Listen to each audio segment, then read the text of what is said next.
안녕하십니까, 탭스의 기태입니다.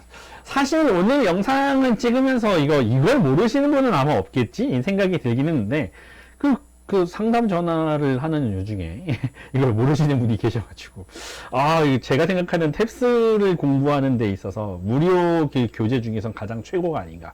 무료 교재를 떠나서 그냥 탭스 교재 중에선 가장 최고가 아닌가 싶은 이제 이 교재를 하나 소개시켜 드리려고 합니다. 그래서 이게 탭스 공식 웹페이지고요. 이제 들어가면은 맨 밑에 보면은 위클리 탭스라고 있습니다. 그래서 위클리 탭스를 클릭하게 되면은 이제 1년치 넘게 되는 문제가 이렇게 나온 걸 볼 수가 있죠.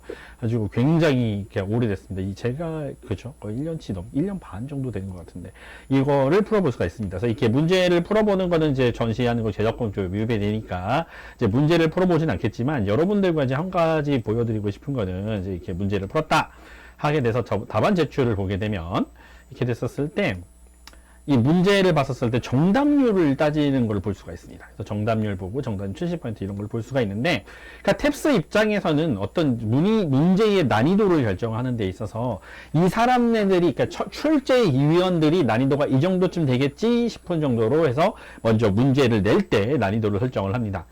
그 다음에 성적이 나오고 나서 이 정답률을 보고 난 다음에 이 정답률에 따른 이 난이도를 따라서 재결정을 하게 되죠. 그래서 정답률에 봐서 난이도에 따라서 배점이 달라지게 되는데, 그래서 난이도가 높은 문제를 틀렸었을 때는 이제 점수가 조금 더 깎인다. 약간 이런 느낌이 있죠. 그래서 난이도가 높은 문제들이 배점이 좀 더 높은데, 예전에는 그 배점에다 목숨을 걸만할 정도가 됐었다 생각할 수 있었지만, 지금 같은 경우는 그렇지 않습니다. 지금 같은 경우는 기껏해야 1.2점 정도 차이가 나는 게 그렇게 큰 차이가 나지 않는다 볼 수가 있겠고, 이제 난이도에 따라서 이제 정답률이 95%를 넘어간다 생각하면 그 문제는 탭스 입장에서 굉장히 쉬운 문제다라고 생각하는 이제 문제 정도가 될 수 있겠습니다. 예전에는 그래서 어떤 선지를 몇 포인트를 골랐는지를 보여줬지만 이건 정답률만 보여주고 있는 상태가 됐죠.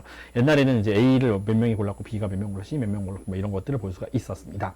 그래서 정답률이 이제 64%쯤 되는 것들은 요거 같은 경우는 중상 난이도가 되겠습니다. 그래서 요거 같은 경우가 이제 상 난이도가 아니냐 말씀하실 수 있겠지만, 상 난이도는 정답률이 25% 미만, 그러니까 25% 정도 미만 내는 애들이 정답률이 고급 난이도가 되겠죠. 그래서 그 문제들 같은 경우는 이제 찍어서 맞추는 정도 수준, 아니면 이제 문제가 함정이 좀 세가지고 어려운 게 뭔가 사람들이 정답을 오히려 틀리게 고르게 만드는 문제들, 이제 그런 문제가 최상의 난이도라고 생각하는 문제가 있는 것 같습니다. 그래서 그런 문제가 지금 현재 2회차에서는 잘 보이지 않지만 1년 전쯤에는 1월쯤에는 있을까요?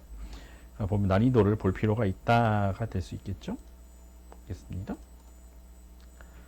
보면은 정답률 59%, 이 정도면 이제 중상 난이도가 되겠죠? 68%, 87%, 62%. 근데 10몇 프로짜리, 20몇 프로짜리는 이제 찾아보기가 좀 쉽지 않습니다.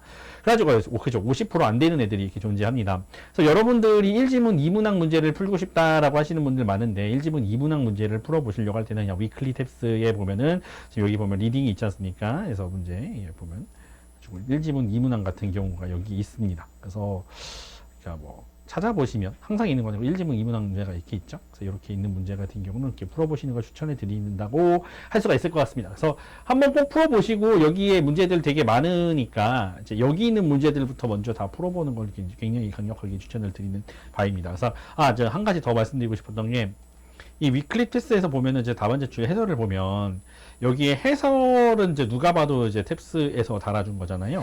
그러니까 정확하게 보면은 여기서 이제 알 수 있는 게 이게 해설이 한 줄 아닙니까? 그래갖고 이제 이 탭스 문제를 설명을 할 때, 그러니까 제가 제 인강에서도 마찬가지지만은 왜 답이 A거나 왜 답이 B거나 이제 이런 문제에 대해서 우리가 낼 때 뭔가 얘기가 길어지면은 여러분 좀 잘못 생각하고 계시는 겁니다. 그러니까 탭스 관리위원회도 마찬가지고 제 설명도 마찬가지고, 정답은 한 문장이나 두 문장 이내로 이래서 답이 이것이다 라고 결정을 지을 수가 있습니다. 탭스가 만들어진 자체가, 문제가 만들어지는 그 원리 자체가 이제 한 문장 혹은 두 문장으로 정답이 왜 이것이 이거다라고 설명할 수 있게 되는 거죠. 이거 보면은 이게 요거 봤었을 때 이렇게 되므로 답이 이것이다. 이 정도쯤이 가장 긴 해설입니다. 그래서 그거보다 긴 해설이 필요가 없어요. 그래서 그냥 정답을 그렇게 맞출 수 있는 게 이제 이런 식이 된다라고 볼 수가 있겠죠. 네. 그러니까 어쨌든 요걸 봤었을 때 탭스가 어떻게 문제를 내는지를 분석하는데 제가 제일 좋아하는 그 리소스이기도 하고, 근데 탭스의 문제가 어떻게 변해가는지도 사실 반영을 하고 있어서 탭스 강사인 저로서는 이제 이 위클리 탭스보다 좋은 리소스는 없다고 제가 말씀드릴 수 있을 것 같습니다. 탭스 재밌게 했고요. 다음 영상에서 찾아뵙도록 하겠습니다. 안녕히 계세요.